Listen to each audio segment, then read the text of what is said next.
أشهد أن لا إله إلا الله وحده لا شريك له وأشهد أن محمدًا عبده ورسوله أما بعد فأعوذ بالله من الشيطان الرجيم بسم الله الرحمن الرحيم۔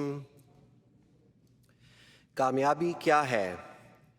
اس پر بہت کچھ کہا اور لکھا گیا ہے۔ ہر کوئی کامیابی کو اپنے زاویے سے دیکھتا ہے، لیکن بنیادی طور پر کامیابی کی تعریف کرنے کی تان اسی بات پر ٹوٹتی ہے کہ انسان کس مقصد کے حصول کو کامیابی کا معیار مقرر کرتا ہے۔ ایک دنیا دار کے نزدیک، جس کی نظر اس دنیا تک ہی محدود ہے، دنیاوی ترقی کا حصول ہی کامیابی ہے۔ امریکن ڈریم کے محاورے سے یہی مراد لی جاتی ہے کہ ہر شخص کو دنیا کمانے کی مکمل آزادی ہو اور وہ اپنی محنت اور کوشش کے بلبوتے پر خوشحالی اور کامیابی حاصل کر سکے۔ ہمارے لیے ہدایت کا سرچشمہ قرآن ہے۔ قرآن کریم کے مطابق یہ دنیا ایک عارضی ٹھکانہ ہے، دائمی زندگی اخروی زندگی ہے۔ کامیابی کا جو معیار قرآن کریم نے مقرر فرمایا ہے، اس کا ذکر سورہ مومنون میں بیان ہوا ہے۔ اس سورہ کے آغاز میں ہی یہ اعلان فرمایا، قد افلح المومنون، کہ یقیناً مومنین ہی کامیاب ہونے والے ہیں، اور ساتھ ہی ان کی علامات بھی بیان کر دیں کہ یہ لوگ اپنی نمازوں میں خشیت اختیار کرتے ہیں، لغویات سے دور رہتے ہیں، اپنا مال خدا کی راہ میں دیتے ہیں، حیا کے تقاضوں کو پورا کرتے ہیں، اور یہ کہ وہ اپنی امانتوں اور اپنے عہد کی نگرانی کرنے والے ہیں۔ فرمایا، یہ وہ لوگ ہیں جو جنت الفردوس کے وارث بنائے جائیں گے، جس میں وہ ہمیشہ رہیں گے۔ قرآن کریم نے اسی کو کامیابی قرار دیا ہے۔ خاکسار کی آج کی گزارشات کا موضوع مومنین کی علامت والذین ھم لاماناتہم وعہدہم راعون، یعنی اور وہ لوگ جو اپنی امانتوں اور اپنے عہد کی نگرانی کرنے والے ہیں کے حوالے سے کامیابی کی راہوں کو بیان کرنا ہے۔ ہماری اولاد ہمارے پاس اللہ تعالیٰ کی طرف سے بطور امانت ہے، اور حضرت مسیح موعود علیہ الصلاۃ والسلام کی بیعت وہ عہد ہے جو ہم نے باندھا ہے۔ اس حوالے سے خاکسار کامیابی کی راہوں کے جس پہلو کو بیان کرنے کے لیے حاضر ہوا ہے، وہ یہ ہے کہ ہم اپنی امانت کی نگرانی کریں اور اپنے عہد کو پورا کریں، یعنی پوری وفا کے ساتھ حضرت مسیح موعود علیہ الصلاۃ والسلام کے ساتھ عہد بیعت نبھائیں اور اپنی اولاد کو بھی اس پر قائم رکھیں۔ اسی میں ہماری دنیا اور آخرت کی کامیابی ہے۔ ہم اپنی اولاد پر اس بات کو واضح کریں کہ یہ کوئی معمولی بات نہیں کہ ہم حضرت مسیح موعود علیہ الصلاۃ والسلام کی جماعت میں شامل ہیں۔ ہم ان خوش نصیبوں میں سے ہیں جنہوں نے مسیح موعود کا زمانہ پایا، اور اپنی اولاد میں یہ احساس پیدا کریں کہ جہاں یہ ایک بڑی خوش نصیبی ہے، وہاں ایک بھاری ذمہ داری بھی ہے۔ حضرت مسیح موعود علیہ الصلاۃ والسلام فرماتے ہیں، اے عزیزو، تم نے وہ وقت پایا ہے جس کی بشارت تمام نبیوں نے دی ہے، اور اس شخص کو یعنی مسیح موعود کو تم نے دیکھ لیا جس کے دیکھنے کے لیے بہت سے پیغمبروں نے بھی خواہش کی تھی۔ اس لیے اب اپنے ایمانوں کو خوب مضبوط کرو اور اپنی راہیں درست کرو، اپنے دلوں کو پاک کرو اور اپنے مولا کو راضی کرو۔ خاکسار نے اس حوالے سے جن 5 کامیابی کی راہوں کا انتخاب کیا ہے، اس میں سے پہلی راہ اپنی اور اپنے اولاد کے دلوں میں خدا تعالیٰ کی محبت پیدا کرنا ہے۔ حضرت مسیح موعود علیہ السلام نے بیعت کی غرض یہ بیان فرمائی ہے کہ تا دنیا کی محبت ٹھنڈی ہو۔ 2 محبتیں ایک جگہ جمع نہیں رہ سکتیں، یعنی خدا کی محبت اور دنیا کی محبت۔ ہم میں سے بعض ایک لمبے عرصے سے اس ملک میں آباد ہیں اور بڑی خوشحال زندگی گزار رہے ہیں، اور بعض نئے آنے والے بڑے مشکل حالات سے گزر کر یہاں آئے ہیں اور ابھی اس ملک میں اپنے پاؤں جمانے کے مراحل طے کر رہے ہیں۔ امریکہ کے بارے میں مشہور ہے کہ یہ مواقع کی سرزمین ہے، یہاں کامیابی اور ترقی حاصل کرنے کے بھرپور مواقع ہیں۔ اس میں کوئی حرج نہیں کہ ہم ان مواقع سے فائدہ اٹھاتے ہوئے اپنے لیے اور اپنی اولاد کے لیے ایک خوشحال زندگی کی خواہش کریں۔ حرج اس بات میں ہے کہ ہم دنیا کی محبت میں اس قدر کھو جائیں کہ اسی کو اپنا مقصود بنا لیں اور خود دنیا داری میں پڑ کر اپنی اولاد میں خدا کی محبت پیدا کرنے کے بجائے انہیں دنیا کے پیچھے لگا دیں۔ حضرت مسیح موعود علیہ الصلوۃ والسلام فرماتے ہیں، بعض لوگ کہتے ہیں ہم کو کیا کوئی ولی بننا ہے؟ افسوس انہوں نے کچھ قدر نہ کی، بے شک انسان نے ولی بننا ہے۔ ہم پہلے خود اپنے دل میں یہ تڑپ پیدا کریں کہ ہم نے خدا کی محبت حاصل کرنی ہے، خدا کا ولی بننا ہے، اور پھر اپنی اولاد کو بھی اس راہ پر چلانے کی فکر کریں۔ ہم اپنی اولاد کو یہ بتائیں کہ حضرت مسیح موعود علیہ الصلوۃ والسلام کی جماعت میں ولی پیدا ہوتے رہے ہیں اور اب بھی ہو رہے ہیں۔ یہاں خاکسار ایک ایسے ولی کا ذکر کرنا چاہتا ہے جن کو خدا تعالیٰ نے ایک مثال قائم کرنے کے لیے ہمارے سامنے ظاہر کر دیا، تاکہ یہ خیال نہ گزرے کہ اس زمانے میں دنیا داری کے ماحول میں ولی پیدا نہیں ہوتے۔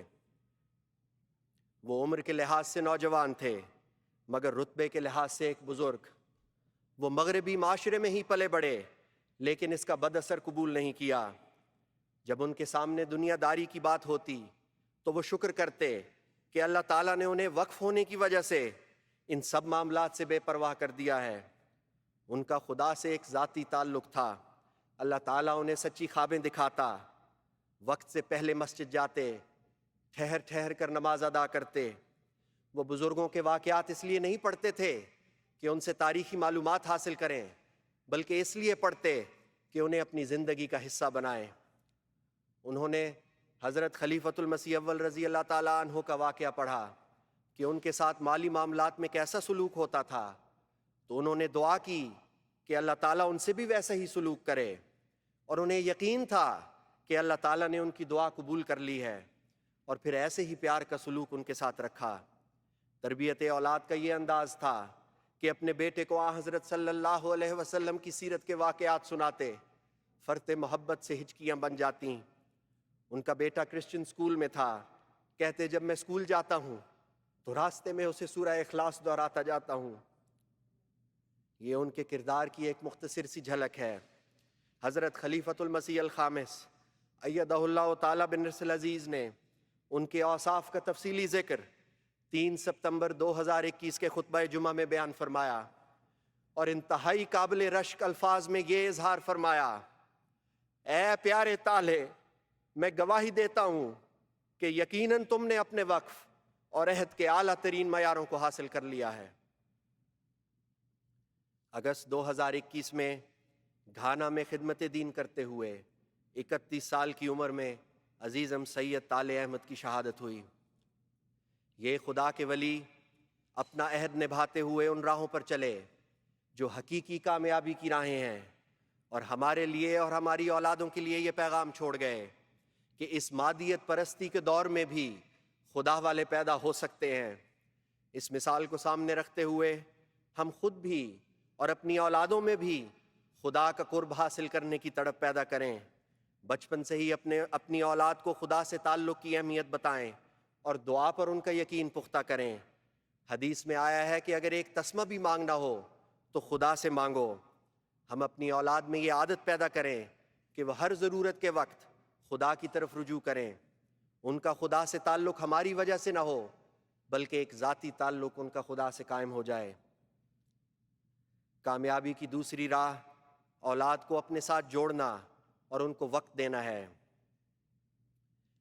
قرآن کریم میں حضرت ابراہیم علیہ السلام کا ایک دلچسپ واقعہ بیان ہوا ہے۔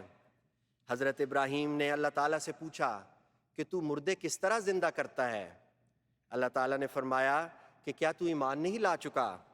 حضرت ابراہیم نے عرض کی، بے شک ایمان تو حاصل ہو گیا ہے، میں نے اطمینان قلب کی خاطر سوال کیا ہے۔ فرمایا اچھا تو 4 پرندے لے اور انہیں اپنے ساتھ سدھا لے، پھر انہیں پہاڑ پر رکھ اور انہیں اپنی طرف بلا، وہ تیری طرف تیزی کے ساتھ چلے آئیں گے۔ حضرت مسلم موعود رضی اللہ تعالیٰ عنہ نے اس آیت کی تفسیر میں 4 پرندوں کو سدھانے اور انہیں پہاڑ پر رکھنے کا یہ مطلب بیان فرمایا ہے کہ حضرت ابراہیم علیہ السلام نے اپنی اولاد کو اپنے ساتھ جوڑ کر ان کی اعلیٰ تربیت فرمائی۔ اس میں سبق یہ ہے کہ اس طرح وہ روحانی طور پر زندہ ہو جائیں گے۔ بطور والدین ہم جسمانی طور پر تو اپنی اولاد کو اس دنیا میں لانے کا باعث بنے ہیں، اور جسمانی طور پر انہیں زندہ رکھنے کے لیے نہ صرف ان کی خوراک، رہائش اور دیگر ضروریات کا خیال رکھتے ہیں، بلکہ انہیں ہر قسم کی دنیاوی آسائش دینے کی بھی کوشش کرتے ہیں۔ مگر روحانی لحاظ سے ہم انہیں تبھی زندہ رکھ پائیں گے جب ہم ان کی دینی تربیت کریں گے، اور تربیت کا جو گر اس واقعے میں بیان ہوا ہے وہ اولاد کو اپنے ساتھ جوڑنا ہے۔ ہمارے بچوں کو ہمارے تحائف سے زیادہ ہمارے وقت کی ضرورت ہے۔ اگر ہم اپنی زندگیوں میں ایسے مگن ہیں کہ بچوں کے لیے وقت ہی نہیں، تو ہم یہ امید کیسے رکھ سکتے ہیں کہ وہ ہمارے ساتھ جڑے رہیں گے؟ اس معاشرے میں رہتے ہوئے بچوں کے ساتھ ایک دوستانہ تعلق قائم کرنے کی ضرورت ہے۔ ان کے سوالات کو تحمل سے سن کر ان کی تسلی کرانے کی ضرورت ہے۔ ان کی دلچسپیوں میں حصہ لینے کی ضرورت ہے۔ انسان کی فطرت ہے کہ وہ توجہ مانگتا ہے۔ اگر ہم انہیں گھر میں توجہ نہیں دیں گے تو وہ باہر توجہ ڈھونڈیں گے۔ باہر کا ماحول تو دہریت اور لادینیت کی طرف جا رہا ہے۔ بچوں پر اس ماحول کا بد اثر پڑنا ایک قدرتی بات ہے۔ باہر کا اثر توڑنے کے لیے ہمارے پاس ایک ہی مؤثر طریقہ ہے، اور وہ بچوں کو گھر میں توجہ دینا ہے۔ بعض دفعہ ہم اپنی مصروفیات کی وجہ سے بچوں سے جان چھڑانے کے لیے انہیں موبائل فون اور ٹی وی کے حوالے کر دیتے ہیں۔ انٹرنیٹ اور سوشل میڈیا کی قباحتیں تو سب پر واضح ہیں۔ اب تو بچوں کے ڈاکٹرز بھی یہی تاکید کرتے ہیں کہ ان کے اسکرین ٹائم کو کم کیا جائے۔ اس سے بچوں کی معاشرتی صلاحیتیں بھی متاثر ہوتی ہیں اور روحانیت پر بھی برا اثر پڑتا ہے۔ حضرت خلیفۃ المسیح الخامس ایدہ اللہ تعالیٰ بنصر العزیز نے بارہا ہمیں اس طرف توجہ دلائی ہے کہ ہم اپنے بچوں کو وقت دیں، اور ایک موقع پر تو آپ نے باقاعدہ حساب کر کے ہمیں یہ سمجھایا کہ اگر شاموں کو، ویکنڈز کو اور چھٹیوں کو ملایا جائے تو بچے زیادہ وقت اپنے والدین کے پاس ہوتے ہیں۔ اب یہ ہم پر ہے کہ ہم وہ وقت ان کے ساتھ گزارتے ہیں یا نہیں، اور ان کی دینی تربیت کرتے ہیں یا نہیں۔ اب تو اللہ تعالیٰ کے فضل سے MTA کی سہولت ہر جگہ موجود ہے۔ سارا گھرانہ اکٹھے حضور انور کا خطبہ جمعہ سن سکتا ہے۔ بچوں کو خلافت سے وابستہ رکھنے کے لیے دس ویک ود حضور اور دیگر پروگرام ساتھ بیٹھ کر دیکھے جا سکتے ہیں۔ انہیں حضور انور کو خط لکھنے کے آداب سکھائے جا سکتے ہیں۔ بچوں کو قرآن کریم سے محبت دلانے کے لیے گھروں میں قرآنی واقعات سنائے جا سکتے ہیں اور قرآنی دعائیں سکھائی جا سکتی ہیں۔ کھانے کی میز پر، گاڑی میں آتے جاتے بچوں کو پیارے انداز میں دینی باتیں بتائی جا سکتی ہیں اور ان کے سوالات کے جواب دیے جا سکتے ہیں۔ بہت سے نئے آنے والوں کے بچوں کو تو اردو سے بھی واقفیت ہے۔ اردو حضرت مسیح موعود علیہ الصلوۃ والسلام کی زبان ہے۔ اسے اپنی اولاد میں زندہ رکھیں۔ ہمارے بچے ہی ہمارا اثاثہ ہیں۔ انہیں روحانی طور پر زندہ رکھنا ہماری ذمہ داری ہے، اور اس کے لیے ان سے ایک تعلق قائم کرنا ضروری ہے۔ کامیابی کی تیسری راہ اپنی اولاد کو نماز با جماعت پر قائم کرنا اور انہیں مسجد سے جوڑنا ہے۔ حضرت مسلم موعود رضی اللہ تعالیٰ عنہ فرماتے ہیں، نماز با جماعت کی عادت ڈالو اور اپنے بچوں کو بھی اس کا پابند بناؤ، کیونکہ بچوں کے اخلاق اور عادات کی درستی اور اصلاح کے لیے میرے نزدیک سب سے زیادہ ضروری امر نماز با جماعت ہی ہے۔ آپ نے تو یہاں تک فرمایا کہ میں خدا کی قسم کھا کر بھی کہہ سکتا ہوں کہ نماز با جماعت کا پابند خواہ کتنا ہی بادامال کیوں نہ ہو گیا ہو، اس کی ضرور اصلاح ہو سکتی ہے اور وہ ضائع نہیں ہوتا۔ یہ انتہائی امید افزا الفاظ ہیں ہمارے لیے بھی اور ہماری اولادوں کے لیے بھی۔ اگر ہم خود کسی برائی میں مبتلا ہیں یا ہماری اولادیں بری عادتوں میں پڑ گئی ہیں، تو اس کے باوجود ابھی بھی واپسی کی ایک راہ ہے، اور وہ نماز با جماعت ہے۔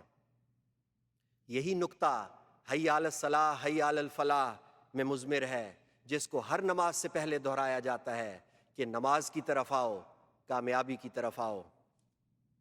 مسجد جا کر نماز پڑھنا سب سے مقدم ہے۔ اس ملک میں فاصلوں کی وجہ سے کیونکہ ہر کسی کو مسجد قریب نہیں پڑتی، اس لیے صلاۃ سینٹرز قائم ہیں جو مساجد کے قائم مقام ہیں۔ اگر کوئی صلاۃ سینٹر بھی قریب نہیں تو گھروں میں بچوں کے ساتھ نماز باجماعت پڑھ سکتے ہیں۔ ہم بچپن سے ہی اپنی اولاد کی اس نہج پر تربیت کریں کہ وہ نمازوں کے اوقات میں باقی کام چھوڑ دیں، وہ اپنے معمولات کو اس طرح ڈھالیں کہ نمازوں کے اوقات کے گرد ان کے دن رات گزریں، نہ یہ کہ ان کی نمازوں کا انحصار ان کے معمولات پر ہو۔ جیسا کہ حضور انور نے ایک بچے کے سوال کے جواب میں فرمایا تھا کہ اگر فٹ بال میچ کے دوران نماز کا وقت آ جائے تو پہلے تسلی سے نماز پڑھو، پھر میچ دیکھو۔ اولاد کو مسجد سے جوڑنے کے لیے ایک بہت مؤثر ذریعہ انہیں جمعے پر لانا ہے۔ بچوں کے اسکول کے باوجود بھی ان کو جمعے پر لانے کی اہمیت کا اندازہ حضرت خلیفۃ المسیح الرابع رحمہ اللہ تعالیٰ کے اس انظار سے ہو سکتا ہے کہ والدین کے پاس دو راستے ہیں، یا تو بچوں کے دین کو اہمیت دیں یا پھر ان کی دنیا کی تعلیم کو اہمیت دیں اور ان کی روحانی زندگی سے ہاتھ دھو بیٹھنے کا فیصلہ کر لیں، کیونکہ جمعے سے غافل بچوں کا کوئی مستقبل نہیں ہے۔ ایسے والدین بھی ہیں جو اسکول انتظامیہ سے رخصت لے کر اس بات کا اہتمام کرتے ہیں کہ ان کے بچے مہینے میں کم از کم 1-2 بار جمعے میں ضرور شامل ہو جائیں۔ اس کے لیے والدین جماعتی نظام سے اور تنظیموں سے بھی مدد لے سکتے ہیں۔ وہ لوگ جو یہاں 20-30 سالوں سے رہ رہے ہیں، انہوں نے تو ایک نسل اپنی آنکھوں کے سامنے دیکھ لی ہے۔ وہ اپنے تجربے کی بنا پر آپ کو بتا سکتے ہیں کہ جن والدین نے بچوں کو مسجد سے جوڑا، آج ان کے بچے دنیا میں بھی کامیاب ہیں اور دین پر بھی قائم ہیں، اور جنہوں نے لاپرواہی کی، ان کی اولادیں آج ان سے اور دین سے دور ہٹ گئی ہیں۔ امریکہ کے ایک سابق مقامی صدر جماعت نے خاکسار کو خود بتایا کہ آج سے قریباً 20 سال قبل جب وہ صدارت کی خدمات سر انجام دے رہے تھے تو چند والدین بڑی باقاعدگی کے ساتھ اپنے بچوں کو مسجد لاتے تھے۔ اس طرح ان بچوں کی دوستیاں قائم ہوئیں اور وہ مسجد سے جڑ گئے۔ آج ان میں سے کوئی ڈاکٹر ہے تو کوئی کسی اور شعبے میں ترقی کر گیا ہے۔ یہی بچے آج جماعتی طور پر بھی آسن خدمت کی توفیق پا رہے ہیں۔ انہوں نے بتایا کہ ان کی جماعت میں سے ایسی مثالیں بھی ان کے ذہن میں ہیں کہ جو بچے بظاہر بچپن میں تیز نظر آتے تھے اور توقع کی جاتی تھی کہ وہ بڑے ہو کر کامیاب ہوں گے، لیکن ان کے والدین نے انہیں مسجد لانے میں لاپرواہی کی، آج وہ دنیاوی لحاظ سے بھی مشکل حالات میں ہیں اور دین سے بھی دور ہو گئے ہیں۔ بچوں کو نماز با جماعت کی عادت ڈالنے اور انہیں مسجد سے جوڑنے میں ہی ان کے مستقبل کی ضمانت ہے۔ کامیابی کی چوتھی راہ اپنی اولاد کے لیے نیک نمونہ بننا اور ان کے لیے دعاؤں میں لگے رہنا ہے۔ حضرت مسیح موعود علیہ الصلوۃ والسلام فرماتے ہیں، پس خود نیک بنو اور اپنی اولاد کے لیے ایک عمدہ نمونہ نیکی اور تقوی کا ہو جاؤ، اور اس کو متقی اور دیندار بنانے کے لیے سعی اور دعا کرو۔ جس قدر کوشش ان کے لیے مال جمع کرنے کی کرتے ہو، اسی قدر کوشش اس امر میں کرو۔ گھروں کے ماحول کا ہماری اولاد پر گہرا اثر پڑتا ہے۔ ہمارے بچے ویسے ہی بنیں گے جیسے ہم خود ہیں۔ بچے وہ کرتے ہیں جو وہ دیکھتے ہیں۔ اگر ہمارے گھروں میں احمدیت ہوگی تو ہمارے بچے بھی احمدی رہیں گے۔ اگر ہم خود نمازی ہیں، قرآن کریم کی تلاوت کرنے والے ہیں، اچھے اخلاق کا مظاہرہ کرنے والے ہیں، تو ہمارے بچوں کی بھی نیکیوں کی طرف توجہ پیدا ہوگی۔ اپنی کوششوں کے ساتھ ساتھ دعاؤں میں لگا رہنا بھی ضروری ہے۔ قرآن کریم میں تربیت اولاد سے متعلق ایک جامع دعا بیان ہوئی ہے جس میں اولاد کی طرف سے آنکھوں کی ٹھنڈک مانگی گئی ہے۔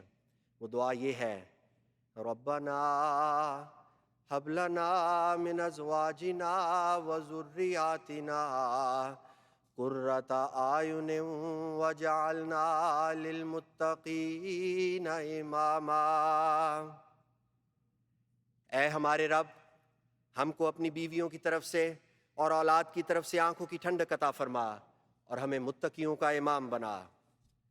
اس دعا کے ضمن میں حضرت خلیفۃ المسیح الخامس، حضرت خلیفۃ المسیح الرابع رحمہ اللہ تعالیٰ نے نہایت لطیف نکات اپنے 29 جون 1990 کے خطبہ جمعہ میں بیان فرمائے ہیں۔ ایک نقطہ جو آپ نے بیان فرمایا وہ یہ ہے کہ اگر والدین کو اپنے بچوں کے تقویٰ کے سوا کسی اور چیز میں آنکھوں کی ٹھنڈک نصیب ہوتی ہو، اگر وہ آنکھوں کی ٹھنڈک ان کی دنیاوی ترقیات میں دیکھ رہے ہیں، اور اگر وہ عبادت نہیں کرتے تو انہیں دکھ نہ ہوتا ہو، اگر وہ نیکیاں اختیار نہیں کرتے تو انہیں تکلیف نہ ہو، تو پھر ان کی یہ دعائیں بالکل کھوکھلی ہو جائیں گی۔ اگر ان کے اپنے اعمال اور اپنی نیتوں کے رخ ان دعاؤں کے مخالف سمت چل رہے ہوں گے تو یہ دعائیں قبول نہیں ہوں گی۔ فرمایا بس اپنی اولاد میں نیکی دیکھ کر خوش ہوا کریں اور دنیا کی ترقیات کو سرسری نظر سے دیکھا کریں۔ ہو جائیں تو ٹھیک، نہ ہو تو غم کی بات نہیں، لیکن اگر نیکی نہ ہو تو غم میں گھل جانا اور ایسی تکلیف محسوس کرنا کہ اولاد دیکھ لے کہ ہمارے ماں باپ ناخوش ہو گئے ہیں اور تکلیف میں مبتلا ہو گئے ہیں، یہ وہ جذبہ ہے جو حقیقت میں آپ کی دعاؤں کو طاقت دے گا۔ خاکسار خود اس بات کا گواہ ہے۔ امریکہ کے ہی ایک نوجوان نے مجھ سے براہ راست ذکر کیا کہ جب وہ ہائی اسکول میں تھے تو وہ راہ سے بھٹک گئے اور دین سے بھی دور ہو گئے، لیکن وہ دیکھتے تھے کہ ان کی والدہ مسلسل ان کے لیے دردمندانہ دعاؤں میں لگی رہتی تھیں، اور یہ کہ ان کی والدہ کی دعائیں ان کی دنیاوی کامیابیوں کے لیے نہیں تھیں بلکہ اس لیے تھیں کہ ان کے دل میں خدا کی محبت پیدا ہو اور وہ دینی لحاظ سے ترقی کریں۔ وہ کہتے ہیں کہ ان کی والدہ کے سجدوں کی کربناک گریہ وزاری نے ان کو ہلا کر رکھ دیا اور ان کے دل میں یہ احساس پیدا ہو گیا کہ جو خلا وہ اپنے اندر محسوس کرتے ہیں وہ خدا کی طرف آنے سے ہی پر ہو سکتا ہے۔ آخر انہی مقبول دعاؤں نے ان کی کایا پلٹ دی۔ وہ کہتے ہیں کہ اب ان کا دل خدا اور اس کے رسول کی محبت کی وجہ سے پرسکون ہے۔ اب وہ جماعتی طور پر بھی خدمات بجا لا رہے ہیں اور دینی لحاظ سے بھی ترقی کر رہے ہیں، الحمدللہ۔ ایک اور نقطہ بیان کرتے ہوئے حضرت خلیفۃ المسیح الرابع رحمہ اللہ تعالیٰ فرماتے ہیں، حقیقت یہ ہے کہ وہ والدین جو ایک دوسرے سے آنکھوں کی ٹھنڈک پاتے ہیں ان کی اولادیں ہمیشہ ان کے لیے آنکھوں کی ٹھنڈک ہوتی ہیں، یعنی وہ ماں باپ جو ایک دوسرے سے سچا پیار کرنے والے ہیں، ایک دوسرے کا ادب کرنے والے ہیں، ایک دوسرے کی ضروریات کا خیال رکھنے والے ہیں، انہی کی اولادیں ان کی آنکھوں کی ٹھنڈک بنیں گی۔ اس طرح والدین کی تربیت میں ایک یکجہتی پائی جائے گی اور ایک ہی مزاج کے ساتھ گھر کے پاکیزہ ماحول میں بچے پرورش پائیں گے۔ تربیت اولاد ماں اور باپ دونوں کی ذمہ داری ہے۔ دیکھا گیا ہے کہ یہاں نئے آنے والوں میں سے بعض مرد کام کی وجہ سے کئی دن گھر سے باہر رہتے ہیں، اس سے میاں بیوی کے تعلقات بھی خراب ہوتے ہیں اور اولاد پر بھی برا اثر پڑتا ہے۔ کوئی کہہ سکتا ہے کہ ہماری مجبوری ہے، قرضوں کا بوجھ ہے اور دیگر مسائل ہیں، لیکن ذرا سوچئے، اگر پیسے کماتے کماتے گھر کا سکون برباد ہو جائے اور اولاد ہاتھ سے نکل جائے تو کیا یہ گھاٹے کا سودا نہیں؟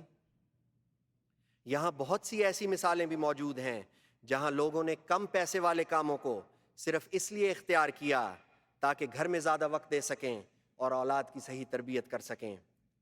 ہم نے پہلے خود اپنی اصلاح کرنی ہے اور اپنے نمونے بچوں کے سامنے قائم کرنے ہیں اور پھر ان کے لیے دعاؤں میں لگے رہنا ہے۔ اسی کی طرف وجعلنا للمتقین اماما میں اشارہ ہے۔ کامیابی کی پانچویں راہ اپنی اولاد کو آن حضرت صلی اللہ علیہ وسلم کی سیرت کی پیروی میں اعلیٰ اخلاق سکھانا ہے۔ اس معاشرے میں نوجوان نسل میں یہ عام رجحان ہے کہ وہ دنیاوی طور پر مشہور اور کامیاب شخصیات کی تقلید کرتے ہیں۔ وہ ان شخصیات کو مثالی سمجھ کر ان سے متاثر ہوتے ہیں، انہی کی طرح لگنا چاہتے ہیں، انہی کی عادات کو اپناتے ہیں، اور اس تقلید کا مقصد یہ ہوتا ہے کہ جیسے وہ شخصیات کامیاب سمجھی جاتی ہیں ویسے ہی ہم بھی کامیاب متصور ہوں اور لوگ ہمیں پسند کریں۔ ہم اپنی اولاد کو بچپن سے ہی یہ بتائیں کہ ہمارے لیے مثالی وجود حضرت صلی اللہ علیہ وسلم کا ہے، جیسا کہ اللہ تعالیٰ قرآن کریم میں فرماتا ہے لَقَدْ كَانَ لَكُمْ فِي رَسُولِ اللَّهِ أُسْوَةٌ حَسَنَةٌ، آپ کی سیرت اور آپ کا اسوہ ہی ہمارے لیے مشعل راہ ہے۔ جو اعلیٰ اخلاق آپ نے دنیا میں قائم کیے ہیں انہی کی پیروی کرنے سے ہمیں کامیابیاں ملیں گی۔ ہم اپنی اولاد کو یہ بتائیں کہ ہمیں کسی دنیاوی شخصیت کی تقلید کی ضرورت نہیں، ہمارے ہادی کامل صلی اللہ علیہ وسلم کی سنت میں زندگی کے ہر پہلو کے لیے رہنمائی موجود ہے۔ ہم اپنے بچوں کو حضرت صلی اللہ علیہ وسلم کی سیرت کے واقعات سنائیں اور چھوٹی عمر سے ہی ان کو درود کی عادت ڈالیں۔ اس طرح ان کو حضرت صلی اللہ علیہ وسلم کی سیرت سے واقفیت پیدا ہوگی اور ان کے دل میں آپ صلی اللہ علیہ وسلم کی محبت بڑھے گی۔ اس معاشرے میں رہتے ہوئے ہمارا واسطہ غیروں سے پڑتا ہے، باہمی تعلقات میں اخلاق ہی انسان کا تعارف ہوتے ہیں۔ ہم اپنی اولاد کی تربیت اس رنگ میں کریں کہ اسکولوں میں، کام پر، ہمسایوں کے سامنے ہمارے بچے اعلیٰ اخلاق کا مظاہرہ کریں۔ روایات میں آتا ہے کہ آپ صلی اللہ علیہ وسلم کے چہرے پر ہر وقت مسکراہٹ رہتی تھی. جب کسی کی طرف رخ پھیرتے تو پورا رخ پھیرتے اور سلام میں پہل فرماتے. اب یہ بظاہر عام سی باتیں ہیں، لیکن ہم بچپن سے ہی اپنی اولاد کو اس کی عادت ڈال سکتے ہیں. اپنے ہوں یا غیر، وہ سلام میں پہل کریں، پورا رخ ان کی طرف پھیر کر توجہ سے بات سنیں اور مسکرا کر جواب دیں. یہ ایک چھوٹے سے خلق کی مثال ہے جو ہم حضرت صلی اللہ علیہ وسلم کی سیرت کی پیروی میں عام میل جول کے معاملات میں اپنا سکتے ہیں اور اپنے بچوں کو سکھا سکتے ہیں. اسی طرح زندگی کے ہر چھوٹے اور بڑے پہلو میں خود بھی حضرت صلی اللہ علیہ وسلم کی سیرت کی پیروی کی کوشش کریں اور اپنے بچوں کو بھی اس راہ پر چلائیں، بجائے اس کے کہ ہماری نسلیں غیروں کی دنیاوی کامیابی سے متاثر ہو کر ان کی تقلید کریں، غیر ہمارے اخلاق سے متاثر ہو کر رہنمائی حاصل کریں. ہم اپنے بچوں میں کسی قسم کا احساس کمتری نہ آنے دیں، اور یہ تبھی ممکن ہے جب ہم ان میں یہ احساس پیدا کریں کہ اخلاقی برتری میں ہی اصل کامیابی ہے، اور انہیں بتائیں کہ ہمارے ہادی کامل حضرت محمد مصطفیٰ صلی اللہ علیہ وسلم کی پیروی سے ہی ہم یہ برتری حاصل کر سکتے ہیں. حضرت مسیح موعود علیہ السلام فرماتے ہیں سب نعمتیں حضرت صلی اللہ علیہ وسلم کی پیروی سے بطور وراثت ملتی ہیں. آج کے دور میں اپنی اولاد کو اس پیروی کی جیتی جاگتی تصویر دکھانے کے لیے ہم اپنے پیارے امام حضرت خلیفۃ المسیح الخامس ایدہ اللہ تعالیٰ بنصر العزیز کے مبارک وجود کی طرف دیکھیں، جن کی ہر حرکت و سکون میں ہمارے لیے ایک سبق ہے. معزز سامعین، یہ چند کامیابی کی راہیں ہیں جو خاکسار نے آپ کے سامنے پیش کیں. اللہ تعالیٰ کا حضرت مسیح موعود علیہ الصلاۃ والسلام سے وعدہ ہے کہ وہ آپ کے متبعین کو قیامت تک غیروں پر غالب رکھے گا اور انہیں کامیابیوں سے ہمکنار کرے گا. اگر ہم دنیا اور آخرت دونوں میں کامیاب ہونا چاہتے ہیں تو ہمیں پوری وفا کے ساتھ کوشش کرتے ہوئے اس روحانی تعلق کو قائم رکھنا ہوگا اور اپنی اولاد کو بھی اس تعلق سے وابستہ رکھنا ہوگا جو ہم نے حضرت مسیح موعود علیہ الصلاۃ والسلام سے باندھا ہے. اور آپ کے بعد اب جب کہ خلافت کا نظام قائم ہے تو ہم نے اسی وفا کا تعلق اب خلیفہ وقت سے قائم رکھنا ہے. ہم نے خود بھی حضور انور ایدہ اللہ تعالیٰ بنصر العزیز کی ہدایات اور احکامات پر عمل کرنا ہے اور اپنی اولاد کو بھی اس پر کاربند کرنا ہے. حضور انور نے عزیزم سید طالع احمد کی شہادت پر فرمایا تھا، میری دعا ہے کہ اللہ تعالیٰ اس حادثے کے بعد بہت سے اس معیار کے پیدا کر دے. کیا ہی خوش نصیبی ہو کہ جب ہمارا اور ہماری اولادوں کا اس دنیا سے رخصت ہونے کا وقت آئے تو خلیفہ وقت ہمارے لیے بھی وہی گواہی دیں اور ہم خدا تعالیٰ کے حضور ان لوگوں میں لکھے جائیں جنہوں نے اپنے عہد کے اعلیٰ ترین معیاروں کو حاصل کر لیا ہے. اس سے بڑھ کر کامیابی اور کیا ہوگی. وآخر دعوانا ان الحمد للہ رب العالمین.